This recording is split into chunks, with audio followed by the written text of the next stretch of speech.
إن الحمد لله نحمده ونستعينه ونستغفره من يهدي الله فلا مضل له ومن يضلل فلا هادي له وأشهد أن لا إله إلا الله وحده لا شريك له وأشهد أن محمدا عبده ورسوله أما بعد أعوذ بالله من الشيطان الرجيم بسم الله الرحمن الرحيم يا أيها الناس اتقوا ربكم الذي خلقكم من نفس واحدة وخلق منها زوجها وبث منهما رجالا كثيرا ونساء واتقوا الله الذي تساءلون به والأرحام إن الله كان عليكم رقيبا وقال عز وجل يا أيها الذين آمنوا اتقوا الله حق تقاته ولا تموتون إلا وأنتم مسلمون وقال عز وجل يا أيها الذين آمنوا اتقوا الله قولوا قولا سديدا يصلح لكم أعمالكم ويغفر لكم ذنوبكم ومن يطع الله ورسوله فقد فاز فوزا عظيما صدق الله العلي العظيم قال النبي صلى الله عليه وسلم إن أصدق الحديث كتاب الله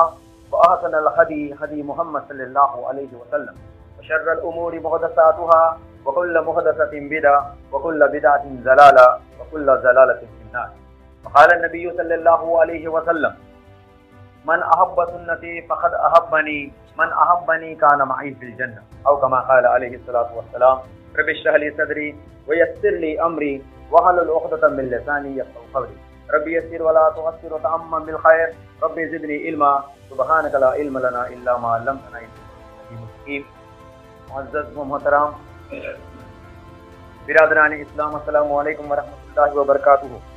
అనంత కరుణామయుడు, అపార కృపాశీలుడు, సర్వలోకాల సృష్టికర్త, ఆయనే ఈ సృష్టికి యజమాని.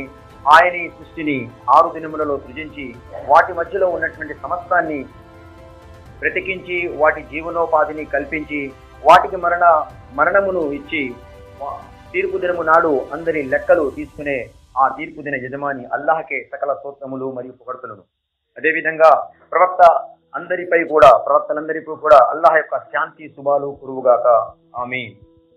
సోదర మహాశయులారా, అల్లాహకే సకల స్తోత్రములను. ఎవరైతే మాకు ఈ శుక్రవారం నాడు అల్లాహ్ యొక్క విధిని నిర్వర్తించడానికి ఇక్కడికి పంపించాడో ఆయనకే సకల స్తోత్రములు మరియు పొగడ్తలు.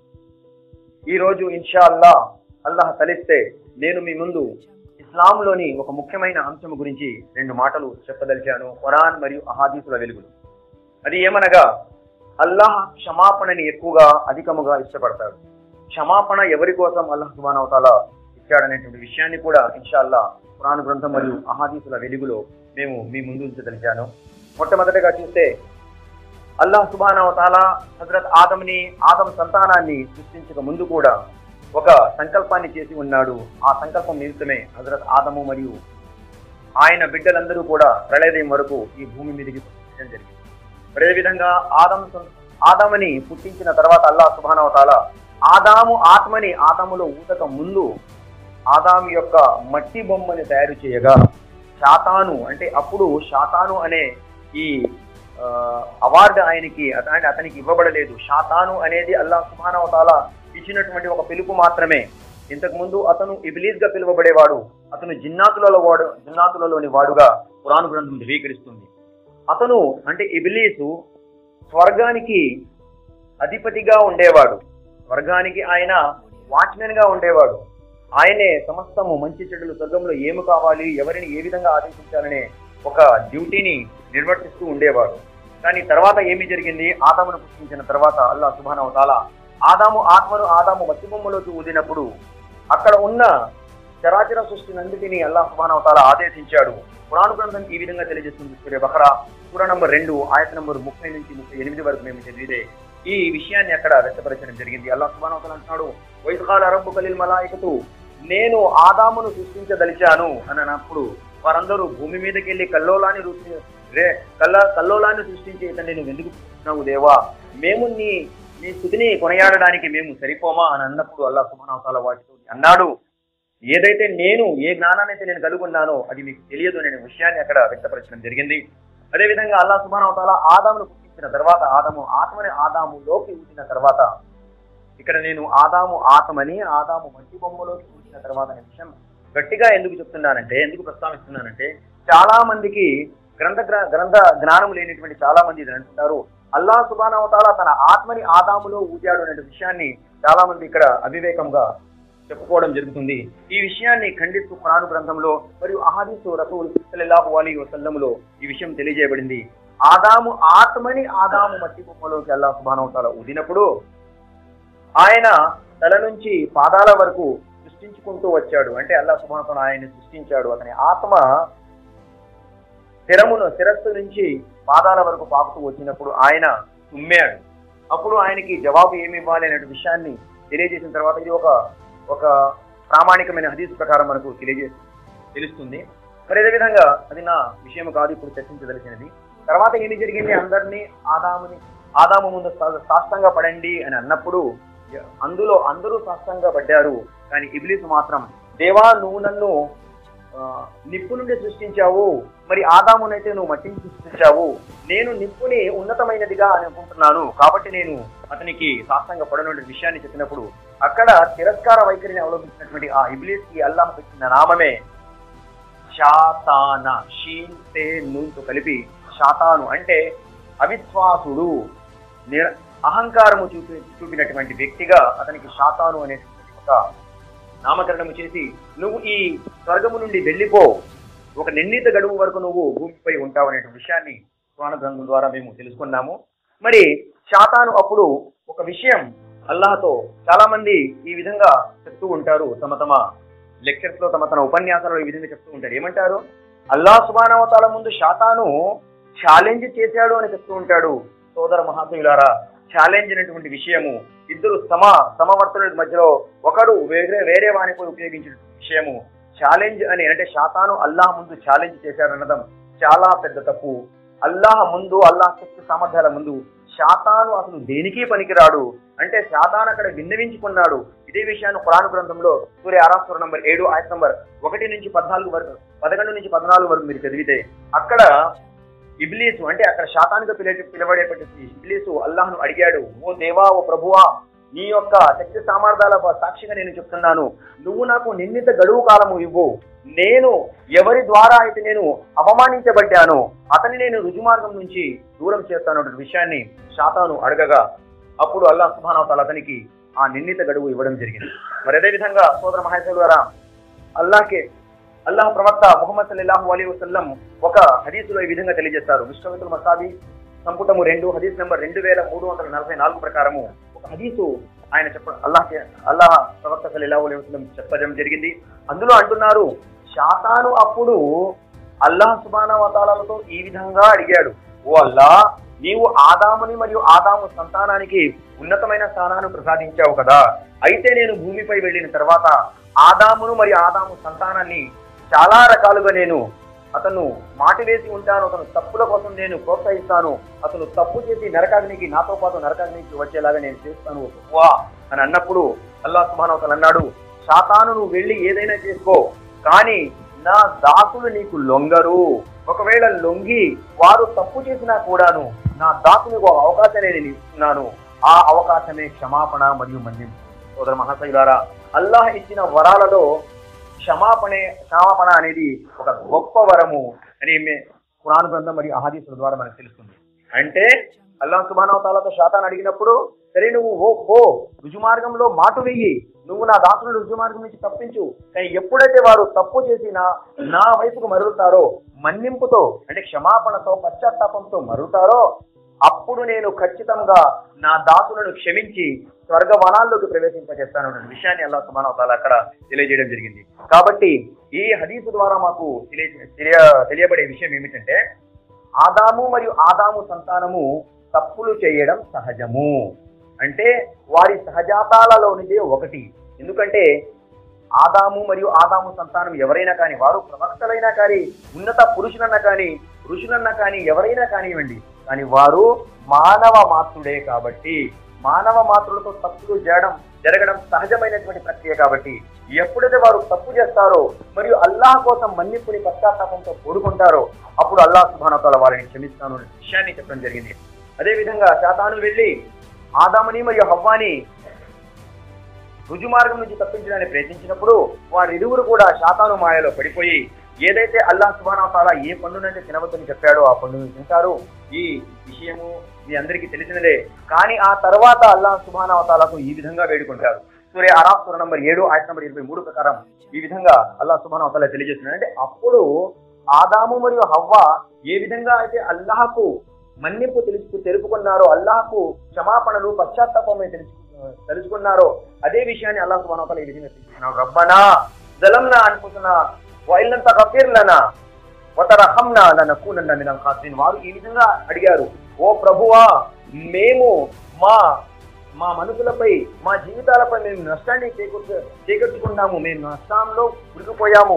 నీవు కనుక మమ్మల్ని క్షమించి ఉండకపోతే, నీవు మాపై దయ తలచకపోతే మేము నిశ్చయంగా నష్టాలలో ఉండిపోతామనేటువంటి విషయాన్ని వారు వ్యక్తపరిచినప్పుడు అల్లాహ్ సుబ్హానహు వ తఆలా 2వ ఆయత నుండి 24వ ఆయత అంటున్నాడు, అల్లాహ్ మిమ్మల్ని నిజంగా క్షమించాడు. ఇప్పుడు ఒక నిర్ణీత గడువు వరకు మీరు భూమిపై వెళ్ళండి, ఆ తర్వాత మీరు మరణ నా వైపుకే మరలి వస్తారన్న విషయాన్ని ఖచ్చితంగా జరిగింది. కాబట్టి సోదర మహాశయులారా, ఇక్కడ తప్పు జరగడం అనేది సహజమైన ప్రక్రియ. అల్లాహ్ ప్రవక్త ముహమ్మద్ సల్లల్లాహు అలైహి వసల్లం ఈ విధంగా తెలియజేస్తున్నారు. జామియా తిర్మిజీ సంపుటము 4 హదీస్ నంబర్ 2499 ప్రకారం కుల్లు బని ఆదమ ఖత్తా, ఆదాము సంతానము అందరూ కూడా తప్పు చేస్తారు. ఖైరుల్ ఖత్తాయిన అత్తవ్వాబూన్, మరి వారిలోని మంచి వాళ్ళు ఎవరు అంటే తప్పు చేసిన తర్వాత పశ్చాత్తాపంతో అల్లాహ్ వైపు ఎవరు మరుగుతారో వారు మాత్రమే మంచివారుగా అల్లాహ్ ప్రవక్త ముహమ్మద్ సల్లల్లాహు అలైహి వసల్లం వారు తెలియజేయడం జరిగింది. కాబట్టి ఈ హదీస్ ద్వారా మాకు తెలిసే విషయం ఏంటంటే తప్పులు జరగడం మానవ సహజాతి ప్రక్రియలలో ఒకటి. కానీ తప్పు జరిగినప్పుడు అల్లాహ్ వైపు జరగకపోతే మేము అవిశ్వాస ధోరణిని అవలంబించినట్టే. ధర్మ పండితులు ఈ విధంగా ఈ ఆయత గురించి, ఈ హదీసు గురించి ఈ విధంగా తెలియజేయడం జరిగింది. ఎలా అంటే తప్పు జరిగినప్పుడు తప్పు చేసే వ్యక్తి అల్లాహ్ కోసం తన చేతులను చాచి అడగాలి, ఓ దేవా నా వల్ల తప్పు జరిగింది అని అతను తెలుసుకోవాలి. తర్వాత ఈ తప్పు నుండి నేను దూరంగా ఉంటానని సంకల్పించుకోవాలి. మరి అదే విధంగా అతను ఆ తప్పు ఒకవేళ వేరే వారి హక్కులను కాజేసినటువంటి తప్పు అయితే ఆ వారికి ఆ హక్కుల్ని తిరిగి ఇచ్చివేయాలి. లేని పక్షంలో అల్లాహ్ తాలా ఆ మన్నింపు, ఆ పశ్చాత్తాపాన్ని స్వీకరించడు అనేటువంటి విషయాన్ని ధర్మ పండితులు వ్యక్తపరచడం జరిగింది. కాబట్టి మేము తప్పు జరిగినప్పుడు అల్లాహ్ ముందు క్షమాపణ వేడుకోవాలి. నా వల్ల తప్పు జరిగింది ప్రభువా నన్ను క్షమించు అని అనుకోవాలి. తర్వాత ఏమనుకోవాలి, ఆ జరిగిన తప్పుని మరలా నేను చెయ్యను అనేటువంటి సంకల్పాన్ని చేసుకోవాలి. ఆ తర్వాత ఒకవేళ ఆ తప్పు కనుక వేరే వారి హక్కులు కాజేసేటటువంటి తప్పు అయితే వారికి ఆ హక్కులను ఇచ్చివేయాలి. లేని పక్షంలో అతని పశ్చాత్తాపాన్ని అల్లాహ్ స్వీకరించడు అనే విషయాన్ని ధర్మ పండితులు వ్యక్తపరచడం జరిగింది. మరి సోదర మహాశయులారా, తప్పులు జరగడం మానవ సహజంగా ఈ ఖురాను మరియు అహాదీసుల వెలుగులో తెలియజేయబడుతుంది. మరి అదే విధంగా మేము చూసినట్లయితే అల్లాహ్ సుబ్హానహు వ తఆలా ఈ విధంగా సెలవిస్తున్నాడు. సూర అత్-తహరీమ్ సూర నంబర్ 66 వాక్యం 8 ప్రకారం అల్లాహ్ అంటున్నాడు, యా అయ్యుహల్లజీన ఆమను తూబు ఇలల్లాహి తౌబతన్ నసూహా, ఓ విశ్వాసులారా మీరు తప్పులు జరిగినప్పుడు అల్లాహ్ వైపుకి పశ్చాత్తాపంతో తిరిగి రండి. అల్లాహ్ మీ పశ్చాత్తాపాన్ని తీసుకొని మన్నింపును ప్రసాదించి మిమ్మల్ని స్వర్గవనాలను జన్నాతి తజ్రీ మిన్ తహతిహల్ అన్హార్, మీకు కింద సెలయేరులు పారే ఉద్యానవనాలలో మిమ్మల్ని ప్రవేశింప చేయడం జరుగుతుంది. కాబట్టి సోదరులారా, తప్పులు చేసినప్పుడు అల్లాహ్ వైపుకి క్షమాపణతో మేము మరలితే అల్లాహ్ మా తప్పులను మన్నించి మాకు ఎటువంటి ప్రదేశాన్ని ప్రవేశింపజేస్తాడో, క్రింద సెలయేరులు పారే, ఏ కన్ను ఆ విషయాన్ని ఎరుగలేదు, ఇప్పటికీ ఏ చెవి కూడా అటువంటి విషయాలని ఎరగనూ లేదు. మరి అలాంటి ఉద్యానవనాల గురించి అల్లాహ్ సుబ్హానహు వ తఆలా మాకు వాగ్దానం చేస్తున్నాడు. కాబట్టి వాటి కోసం మేము తాపత్రపడుతూ ఉండాలి, ప్రయత్నిస్తూ ఉండాలి, వాటిని తీసుకోవాలి. ఏ విధంగా మేము వాటికి అర్హులం అవుతామనే విషయాన్ని మేము ఎప్పుడు మన సంకల్పానుసారం నిర్ణయించుకుంటూ ఉండాలి. తప్పుల నుంచి దూరంగా ఉంటూ ఉండాలి. ఒకవేళ తప్పులు జరిగినప్పుడు అల్లాహ్ వైపుకి పశ్చాత్తాపంతో మరలాలి అనేటువంటి విషయాన్ని అల్లాహ్ మరియు ఆయన ప్రవక్త సల్లల్లాహు అలైహి వసల్లం వారు తెలియజేస్తారు. మరి ఇదే విషయాన్ని మేము క్రితము ఎవరైతే ప్రవక్తలు వాళ్ళ అనుయాయుల్లో జరిగినటువంటి విషయాన్ని నేను మీ ముందు చూస్తుంటాను ఇన్షాల్లా. మొదటగా అల్లాహ్ ఎంత గొప్పవాడు, అల్లాహ్ ఎంత క్షమించేవాడు అనే విషయాన్ని ముందుకు తెలియజేస్తే సూరే హిజాబ్ సూర నంబర్ 33 ఆయత నంబర్ 73, ఇది చివరి ఆయత అన్నమాట ఆ సూరాలోనిది. అల్లా అంటున్నాడు, లియుఅజ్జిబల్లాహుల్ మునాఫికీన వల్ మునాఫికాత్ వల్ ముష్రికీన వల్ ముష్రికాత్, అల్లాహ్ సుబ్హానహు వ తఆలా కపట పురుషుల మరియు కపట స్త్రీలను, వల్ ముష్రికీన వల్ ముష్రికాత్ ముష్రిక్ పురుషులను ముష్రిక్ స్త్రీలను శిక్షిస్తాడు. లియుఅజ్జిబల్లాహు, వాళ్ళకి అజాబ్ ఇస్తాడు, వాళ్ళని శిక్షిస్తాడు. మరి అల్లాహ్ సుబ్హానహు వ తఆలా అంటున్నాడు, లియతుబల్లాహు అలల్ ముఫ్మినీన వల్ ముఫ్మినాత్. కానీ విశ్వాసులైన స్త్రీల తౌబాని క్షమిస్తాడు, స్వీకరించి వాళ్ళని క్షమిస్తాడు.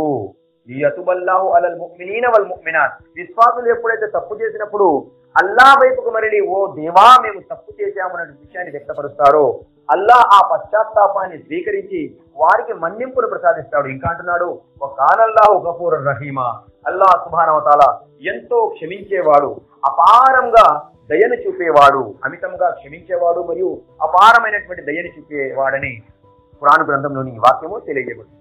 కాబట్టి ఎప్పుడైతే తప్పు చేసినప్పుడు మేము తౌబా అల్లాహ్ ముందు క్షమాపణ చెప్పుకుంటామో అల్లాహ్ మమ్మల్ని క్షమించి మాకు ఒక ఉన్నతమైనటువంటి ప్రతిఫలాన్ని ప్రసాదిస్తాడు అనే విషయము ఈ వాక్యం ద్వారా తెలుస్తుంది. అదేవిధంగా అల్లాహ్ యొక్క ఔన్నత్యం గురించి, అల్లాహ్ ఎంత క్షమాపణను కలిగి ఉన్నాడనే విషయాన్ని సహీ ముస్లిం సంపుటము 7 హదీస్ నంబర్ 6989 ప్రకారము ప్రవక్త మహనీయులు సల్లల్లాహు అలైహి వసల్లం వారు ఈ విధంగా తెలియజేస్తున్నారు. అల్లాహ్ సుబ్హానహు వ తఆలా పగటి పూట తన చేతులను చాస్తాడు, ఎవడైతే రాత్రి తప్పులు చేస్తాడో వారు పగటి పూట మన్నింపు కోసం ప్రార్థన చేస్తారు కదా అని. మరి అదేవిధంగా అల్లాహ్ సుబ్హానహు వ తఆలా రాత్రి పూట తన చేతులను చాచుతాడు, ఎవరైతే పగలు తప్పు చేస్తారో వారు రాత్రికి క్షమాపణతో మరలుతారని అల్లాహ్ సుబ్హానహు వ తఆలా తన చేతులను చాచి ఉంటాడు. ఎంతో గొప్పవాడండి అల్లాహ్ సుబ్హానహు వ తఆలా. తన దాసులపై ఎంత అమితంగా దయ చూపుతున్నాడండి. మరి ఈ విషయాన్ని దాసులు ఎందుకు ఎరగరు? ఆ అల్లాహ్ సుబ్హానహు వ తఆలా ఆ పవిత్రుడు, సర్వశక్తిమంతుడు, దయను చూపేవాడు, క్షమించేవాడు అయినటువంటి ఆ అల్లాహ్ సుబ్హానహు వ తఆలా దగ్గరికి చేరి ఎప్పుడు మేము చేతులు ఎట్టకుండా ఎక్కడికెక్కడికో వెళ్ళి అల్లాహ్ చేత సృష్టించబడిన సృష్టి రాత్రుల వెంట తిరుగుతూ వారికి సజ్జాలు చేస్తూ వాళ్ళకి సాష్టంగా పడుతూ వారికి మన మొక్కుబడులను చెల్లిస్తూ తిరుగుతున్నామే, ఎంత అవివేకి మనిషి మేము గుర్తించాలి సోదర మహాకవిలారా. సో ఇదే గ్రంథంలో అదే హదీసులో అల్లాహ్ సుబ్హానహు వ తఆలా అంటున్నాడు, ఈ ప్రక్రియ అంటే ఏదైతే అల్లాహ్ ఈ చేతుల్ని పగటి పూట రాత్రి పూట శాస్త్రం జరుగుతుందో ఈ ప్రక్రియ ఎంతవరకు జరుగుతుంది, ఎప్పటి వరకు జరుగుతుంది సోదర మహాకవిలారా? ఎప్పటి వరకైతే సూర్యుడు పడమర నుండి ఉదయించడో అంటే ప్రళయం వరకు కూడా. ప్రళయానికి కొన్ని చిహ్నాలను అల్లాహ్ ప్రవక్త సల్లల్లాహు అలైహి వసల్లం వారు తెలియజేశారు. అందులో చివరి అతి పెద్ద సూచన ఏమిటంటే సూర్యుడు ఎవరైతే తూర్పున ఉదయిస్తున్నాడో అప్పుడు పడమర నుంచి ఉదయిస్తాడు. ఈ ప్రక్రియ ఏదైతే అల్లాహ్ క్షమించేటటువంటి ప్రక్రియ ఆ సమయం వరకు కూడా జరుగుతూ ఉంటుంది. కాబట్టి అల్లాహ్ సుబ్హానహు వ తఆలా తెలియజేస్తున్నాడు, నేను నా చేతులను చాచాను నా దాసుల కోసం.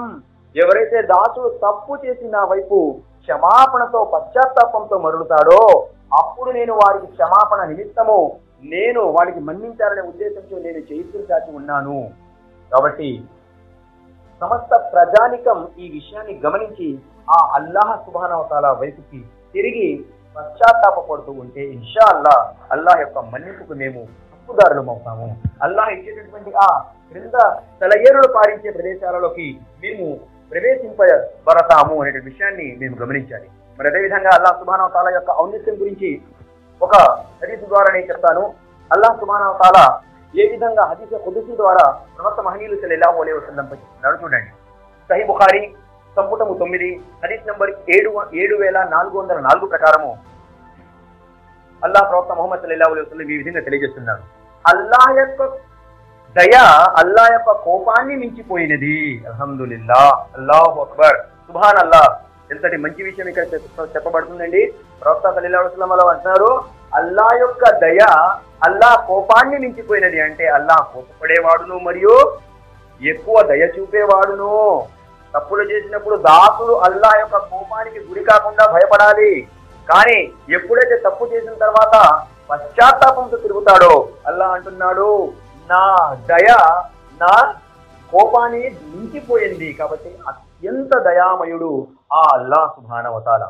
ఇంకో హదీసులో సహీ బుఖారీ వాల్యూమ్ సంపుటము 8 హదీస్ నంబర్ 6000లో అల్లాహ్ ప్రవక్త సల్లల్లాహు అలైహి వసల్లం వారు ఈ విధంగా తెలియజేస్తారు, అల్లాహ్ యొక్క క్షమాపణ అల్లాహ్ యొక్క దయ ఎంతగా ఉంటుందో ఆలోచించారా?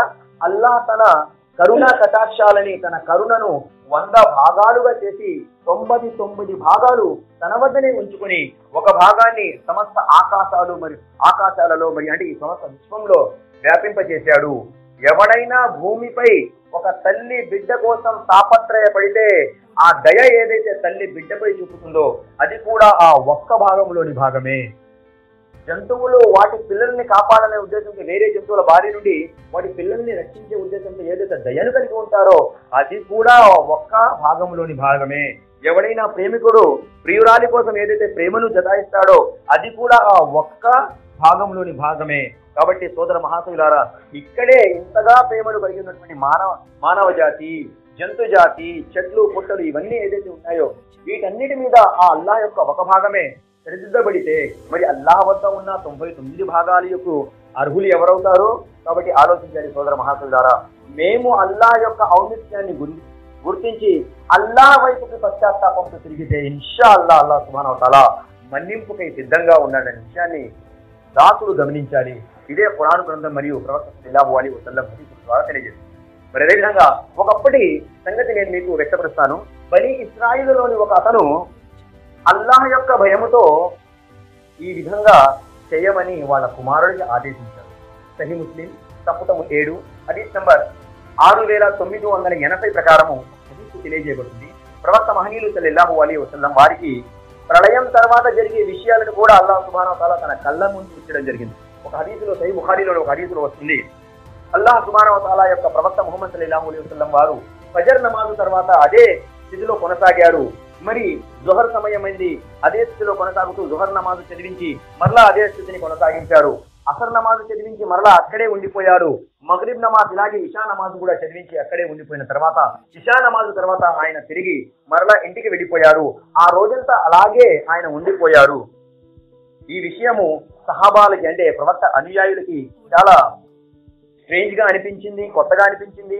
రెండవ రోజు ప్రవక్త మహనీయులు సల్లల్లాహు అలైహి వసల్లం సహాబాలు అడిగారు, ఓ ప్రవక్త, మీరు నిన్న చేసినటువంటి విషయం, నిన్న స్థితి మాకేదో కొత్తగా అనిపించింది, అసలు దాని వెనక ఉన్నటువంటి గూఢము ఏంటి మాకు తెలియజేయండి అని అంటే ప్రవక్త మహనీయులు సల్లల్లాహు అలైహి వసల్లం వారు తెలియజేశారు, నాకు నిన్న ఫజర్ నమాజు తర్వాత ఇషా నమాజు వరకు కూడా ప్రళయం రోజు జరిగే విషయాలన్నిటినీ చూపించడం జరిగింది. అల్లాహు అక్బర్, ఎంత గొప్పవాడండి అల్లాహ్ సుబ్హానహు వ తఆలా. తన దాసుడు ప్రవక్త ముహమ్మద్ సల్లల్లాహు అలైహి వసల్లం పై ఏ విధంగా కరుణా కటాక్షాలని శుభాలను కురిపింపజేశాడు. మరి ప్రవక్త వారు అంటున్నారు, ప్రళయ దినం రోజు, తీర్పు దినం నాడు స్వర్గస్థులు స్వర్గంలోకి, నరకస్థులు నరకంలోకి వెళ్ళబడే వరకు కూడా అల్లాహ్ సుబ్హానహు వ తఆలా జరిగే విషయాలన్నిటినీ నాకు చూపించాడు. అల్లాహు అక్బర్. మరి అందులోని ఒక విషయము, ఈ విషయము సహీ ముస్లిం సంపుటము 7 హదీస్ నంబర్ 6980 ప్రకారము ఒక దాసుడు అంటే బనీ ఇస్రాయిల్లోని ఒక దాసుని గురించి అల్లాహ్ ప్రవక్త సల్లల్లాహు అలైహి వసల్లం వాళ్ళు తెలియజేస్తారు. అంటున్నారు, ఆ దాసుడంట అతి చెడ్డవాడు అంట, అల్లాహకు తప్ప ఇంకెవరికి మోకరెళ్ళకుండా కానీ అల్లాహ్ చెప్పిన ఆజ్ఞానుసారం తన జీవితాన్ని గడపలేదంట. అంటే దాసుడు అల్లాహపై విశ్వాసం ఉంచాడు, తర్వాత విశ్వాసం ఉంచి ఒకటే సరిపోదు కదండి. విశ్వాసం ఉంచిన తర్వాత ఎవరైతే విశ్వసించి మంచి కార్యాలు చేస్తారో వారికే ఆ స్వర్గమనమని అల్లాహ్ చెప్పడం జరిగింది. అంటే ఆ దాసుడు అల్లాహను, అల్లాహ్ యొక్క శక్తి సామర్థ్యాలకు అనుగుణంగా గుర్తించాడు, కానీ ఇక మిగతా సత్కార్యాలు ఏది చెయ్యలేదు. అలాంటి దాసుడు చేసిన చెడ్డ పనులన్నిటికీ పశ్చాత్తాపం చెంది చివరగా తన కుమారుడికి ఒక పత్రిక రాశాడు. ఏమన్నాడు, ఓ కుమారులారా, నేను అల్లాహ్ చెప్పినటువంటి విధంగా నా జీవితాన్ని ఎప్పుడూ గడపలేదు. అంటే అల్లాహ్ నన్ను వదలడు, అల్లాహ్ నన్ను శిక్షిస్తాడు. కాబట్టి మీరు ఒక విషయం చేయండి, నేను చనిపోయిన తర్వాత నన్ను కాల్ చేసి ఆ బూడిదను, సగానికి సగం బూడిదను గాలిలో కలిపేయండి, ఇంకో సగాన్ని నీటిలో ప్రవహింపచేయండి. ఎందుకంటే అల్లాహ్ సుబ్హానహు వ తఆలాకు నేను చిక్కకూడదు. నేను అల్లాహ్ చేతికి చిక్కినచో అల్లాహ్ నన్ను శిక్షిస్తాడు. కాబట్టి ఆ అవివేకుడైన దాసుడు తన కుమారుడికి ఈ విధంగా తెలియజేస్తున్నాడు, మీ విధంగా చెయ్యండి, మీరు ఒకవేళ అలా చేసినట్లయితే అల్లాహ్ నన్ను పట్టుకోడు. అంటే అల్లాహ్ శిక్షిస్తామని ఇంకా గొప్పగా ఆయనకి తెలియదు కాబట్టి, అప్పటి విషయం కాబట్టి అది అల్లాహ్ సుబ్హానహు వ తఆలా ముందు ఇలా చేశాడు. చనిపోయాడు, వాళ్ళ కుమారులు అతన్ని ఆ విధంగానే చేశాడు. ఇక్కడ మీకు సందేహం కలగవచ్చు, ఇది ఎప్పుడూ జరిగేటటువంటి విషయాలు కదా, మరి ఆ ప్రవక్తకి ఎలా తెలుస్తుంది? నిందాలు చెప్తాను కదండి హదీసు, ప్రవక్త వారికి సమస్తము చూపబడింది. తీర్పు దినము నాడు, ప్రళయ దినం నాడు ఏమేమి జరుగుతున్నాడో, అల్లాహ్ లెక్కలను ఏ విధంగా తీసుకుంటాడో, భక్తులు ఏ విధంగా మసులుకుంటారో అనే విషయాలన్నిటిని కూడా అల్లాహ్ ప్రవక్త సల్లల్లాహు అలైహి వసల్లం వారికి చూపించడం జరిగింది. అందులోని విషయము ఇది కూడాను. మీకు సందేహం కలిగినప్పుడు దీన్ని నివృత్తి చేసుకోవడానికి మీకు ఆ హదీసు ముందే చెప్పడం జరిగింది. కాబట్టి సోదర మహాశయులారా, ఆ దాసుడు ప్రళయ దినం నాడు అల్లాహ్ అంటాడు, వ్యక్తపడు. ఆ దాసుడు అల్లాహ్ ముందు వచ్చేస్తాడు. దాసుడు చూస్తూ ఉంటాడు, అల్లా ఏదైతే జరగకూడదని నేను ఊహించి నా కుమారులకు చెప్పానో అదే మళ్ళీ జరిగింది కదా. ఓ ప్రభువా, నీ చేతికి అందకూడదు, నీ నీ నరకము అతి చెడ్డ స్థానము, నాకు అది తెలుసు, నీకు చిక్కకుండా ఉంటే ఆ నరకం నుంచి నేను దూరంగా ఉండొచ్చనే విషయంలో నేను మా కుమారుడికి తెలియజేశాను, వాళ్ళు అలా చేయలేదా అని అన్నప్పుడు అల్లాహ్ సుబ్హానహు వ తఆలా అంటాడు, ఓ దాసుడా, ఈ విధంగా నువ్వు ఎందుకు మీ కుమారుడికి సెలవిచ్చావు అని అనకపోతే, అల్లా నీ యొక్క భయము నన్ను కలిసివేసింది, నీ చేతికి నేను దొరికితే నువ్వు నన్ను శిక్షిస్తావు, నీ నరకము చెడ్డ నరకము, నీ నరక స్థానము చెడ్డ ప్రదేశం అని నాకు తెలుసు, నీ చెర నుంచి దూరంగా ఉండాలనే ఉద్దేశంతో నేను ఇలా వాళ్ళకి తెలియవేయడం జరిగింది అని అన్నప్పుడు, ఓ దాసుడా, నీవు నాకు భయపడేనా ఇదంతా చేసింది అని అడిగినప్పుడు దాసుడు అంటాడు, అవును ప్రభువా, నీకు భయపడే నేను ఈ విషయాన్ని వాళ్ళకి అలా వ్యక్తపరిచానని అన్నప్పుడు దాసుడి యొక్క ఆ పశ్చాత్తాపాన్ని, దాసుడి యొక్క ఆ భయాన్ని అల్లాహకు సంతోషము కలిగి అల్లాహ్ అంటాడు, ఈ దాసుని మీరు స్వర్గవనంలో అల్లాహు అక్బర్. అల్లాహ్ అలాంటి చెడ్డ వ్యక్తులను కూడా క్షమాపణ చేస్తున్నాడే. ముస్లిములుగా ఉండి సత్కార్యాలు చేసేవాడికి అల్లాహ్ క్షమాపణ దొరకదా? సోదర మహాసవిలారా, ఇంతటి దయామయుడైన ఆ అల్లాహ్ను వదిలి అల్లాహ్ చేత సృష్టించబడిన వారి ముందు మేము సాష్టంగా పడుతున్నామే, ఇది ఎంతవరకు సమంజసం? ఒక్కసారి అందరూ కూడా గమనించి వేరే వారికి ఎవరైతే ఈ విధంగా చేస్తున్నారో వారికి ఈ విషయాలు తెలియజేయాలి. అత్యంత అపరిమితంగా కరుణించేవాడు, క్షమించేవాడైన ఆ అల్లాహ్ ముందు మాత్రమే మోకరిల్లాలనే విషయాన్ని వారికి కూడా మీరందరూ తెలియజేస్తారని ఈ విషయాలు మీకు నేను వ్యక్తపరచడం జరుగుతుంది. ఎందుకంటే అల్లాహ్ సుబ్హానహు వ తఆలా ఆయన చిత్త ప్రకారము నాకు కొన్ని విషయాలు నేర్పించడం జరిగింది, మరి నాకు విధిగా చేయడం జరిగింది. ఏ విషయాలైతే నేను నేర్చుకున్నానో మీ అందరికీ అది అందించాలి, లేని పక్షంలో మొదటగా శిక్షించబడే వాడిని నేనే అవుతాను. కాబట్టి అల్లాహ్ యొక్క దగ్గర మమ్మల్ని అందరి నుంచి అల్లాహ్ సుబ్హానహు వ తఆలా ఆయన సృష్టించిన నరకాగ్ని నుంచి మమ్మల్ని అందరినీ కాపాడాలి. చివరగా ఇంకొన్ని విషయాలతో నేను నా ఈ ప్రసంగాన్ని ముగిస్తాను. అల్లాహ్ సుబ్హానహు వ తఆలా యొక్క దయ గురించి నేను మీకు చెప్పడం జరిగింది. సో అల్లాహ్ సుబ్హానహు వ తఆలా దాసులు ఎప్పుడైతే తప్పులు చేస్తారో అప్పుడు మొదటగా చేయాల్సిన కార్యం ఏమిటి? మేము పశ్చాత్తాపము చెందాలి. అల్లాహ్ ప్రవక్త సల్లల్లాహు అలైహి వసల్లం అంటారు, ఎవరైతే పశ్చాత్తాపము చెందరో వారిని అల్లాహ్ ఇష్టపడడు, అంటే వారిని అదే అవిశ్వాస వైఖరికి వదిలేస్తాడు. అల్లాహ్ తప్ప రుజుమార్గం చూపేవాడు ఇంకెవడూ లేడు. కాబట్టి చేసిన తప్పులపై పశ్చాత్తాపం చెందుతూ ఉండాలి. అలాంటప్పుడు మాత్రమే అల్లాహ్ యొక్క ఆ కరుణా కటాక్షానికి మేము హక్కుదారులం అవుతాము.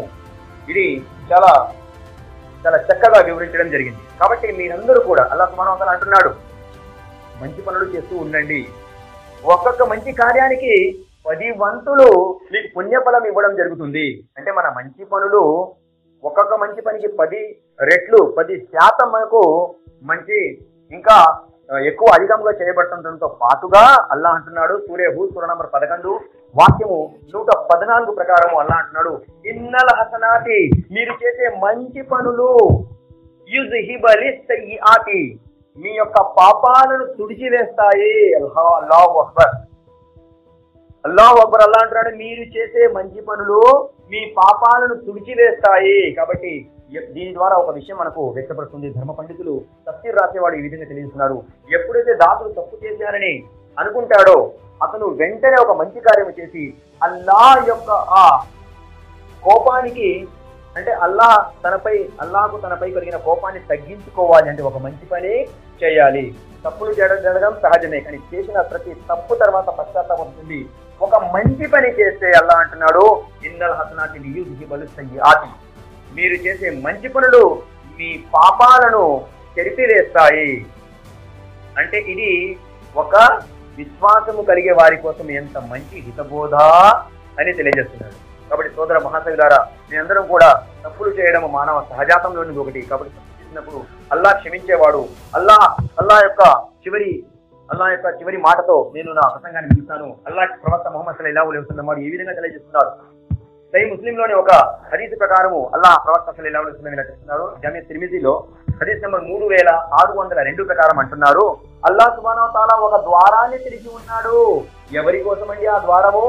ఎవరైతే తప్పులు చేసి మన్నింపు కోసం అల్లాహ్ వైపుకు మరలుతారో వారికి మన్నింపు ప్రసాదించాలని అల్లాహ్ సుబ్హానహు వ తఆలా ఒక ద్వారాన్ని తెరిచి ఉన్నాడు. అల్లాహ్ ప్రవక్త సల్లల్లాహు అలైహి వసల్లం వారు ఈ విధంగా తెలియజేస్తున్నారు, ఆ ద్వారము ఒక చివరి నుండి ఒక వ్యక్తి 70 సంవత్సరాలు నడిచి వెళ్తే రెండవ చివరికి అందుకుంటాడు. అల్లాహు అక్బర్. ఒక మనిషి 70 సంవత్సరాలు నడిచి వెళ్తే ఒక చివరి నుండి రెండవ చివరి వైపుకి చేరగలుగుతాడు. కాబట్టి అంత పెద్ద ద్వారము ఎవరి కోసం అండి అల్లాహ్ సుబ్హానహు వ తఆలా ఇచ్చింది?